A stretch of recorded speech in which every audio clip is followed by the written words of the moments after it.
दुख में सुमरण सब करे, सुख में करे ना कोई। जय सुख में सुमरण करे तो दुख काहे को होए।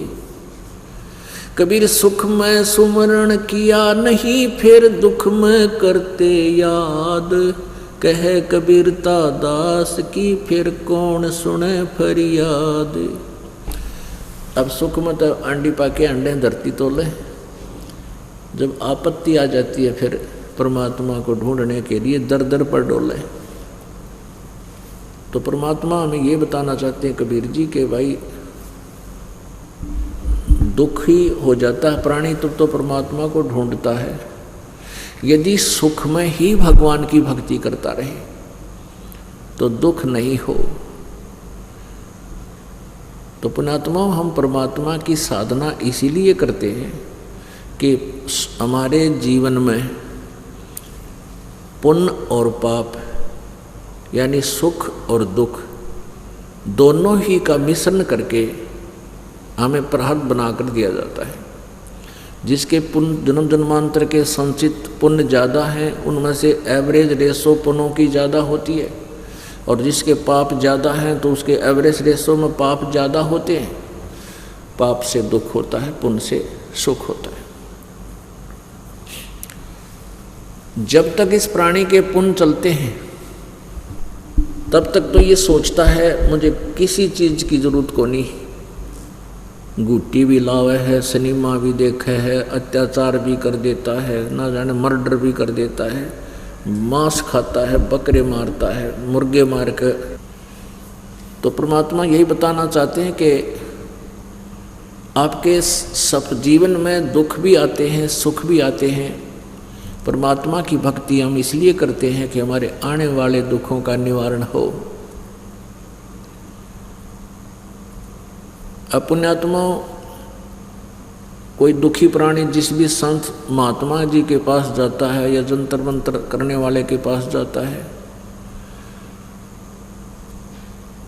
तो वो पहले तो अपनी क्रिया बताता है, ऐसा कर लो, ऐसा कर लो, चिंता ना करो, मैं तुम्हारी पूरी मदद करूँगा। और जब कुछ राहत नहीं मिलती है तो आखिर में लास्ट में ये कह देता है, बेटा ये तो तुम्हारे भाग्य में लिखा हुआ है, ये तुम्हारे कर्म में लिखा हुआ है, तुम्हारे प्रारब्ध कर्म में ये पाप का दंड है, ये तो भोगना ही पड़ेगा। तो वो प्राणी जो परमात्मा के लिए घर से निकला है उसकी आत्मा संतुष्ट नहीं होती। भले ही वो ये कह देता है कि तुम्हारे कर्म का दंड है, भोगना ही पड़ेगा, वो फिर दूसरे संत के पास जाता है।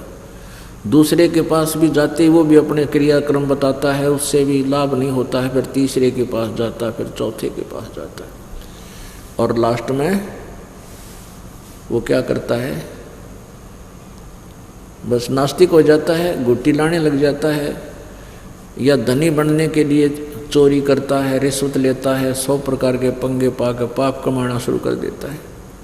तो पुण्यात्माओं, हम अपने प्रयत्न से जो हमने सोच रखा है उससे हम धनी नहीं हो सकते, सुखी भी नहीं हो सकते, उससे दुख ही दुख बढ़ेंगे, सुख नहीं होता। जैसे एक व्यक्ति बता रहा था कि मेरा इकलौता पुत्र था और 20-22 वर्ष का हो गया, उसकी किडनी फेल होगी, अस्वस्थ रहने लगा। तो हम पहले तो गए संतों के पास, झाड़े लुआने वालों के पास, डॉक्टरों को भी दिखाते रहे। डॉक्टर कहने लगे कोई ऐसी विशेष तकलीफ नहीं है, छोटी मोटी शुरुआत सी थी उसके। तो सब जगह घूम फिर लिए, लास्ट में फिर पता चला कि इसकी दोनों किडनी खराब होगी। साल भर तो हम ऐसे ही झाड़े झपटे के चक्कर में संतों के पास जाते रहे, ट्रीटमेंट भी कराते रहे अपने लोकल शहर में। फिर उसका पता लगा दोनों किडनी इसकी कंडम होगी, दोनों गुर्दे फेल हो गए। फिर उसको ऑल इंडिया इंस्टीट्यूट दिल्ली ले गए। वहाँ किसी रिश्तेदार से कह सुनकर कोई गुर्दा वुर्दा दिलवाया, और कहने का भाव ये है, उस समय कह रहा था 3-3.5 लाख रुपए इस बच्चे के ट्रीटमेंट पर लग गए। लड़का स्वस्थ हो गया। स्वस्थ हो गया तो 6 महीने के बाद बस एक्सीडेंट में मारा गया। वो रोवे और बतावे। उसने सत्संग सुना था, सत्संग सुनकर फिर हमारे पास आकर बैठ गया। कहने लगा जी मैंने आपने जो बताया ना भी इंसान क्या करता है, दास ने क्या सत्संग सुनाया था कि भी हम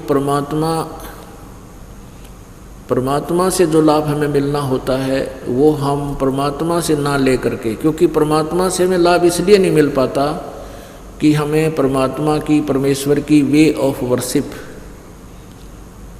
परमात्मा की जो साधना है, पूजा की विधि शास्त्र अनुसार प्राप्त नहीं होती, पूर्ण संत नहीं मिलता। और जब तक पूर्ण संत नहीं मिलेगा हमारे पाप कर्म के दंड मिट नहीं सकते, वो भोगने ही पड़ते हैं। अब इंसान निकलता है भगवान के लिए, जब तक उसके सुख चलते हैं, उसके पुण्य चलते हैं, तब तक तो सुख है। और फिर एकदम वो पुण्यों का, पापों का दौर शुरू हो जाता है, फिर कैर पे कैर टूटने लग जाते हैं।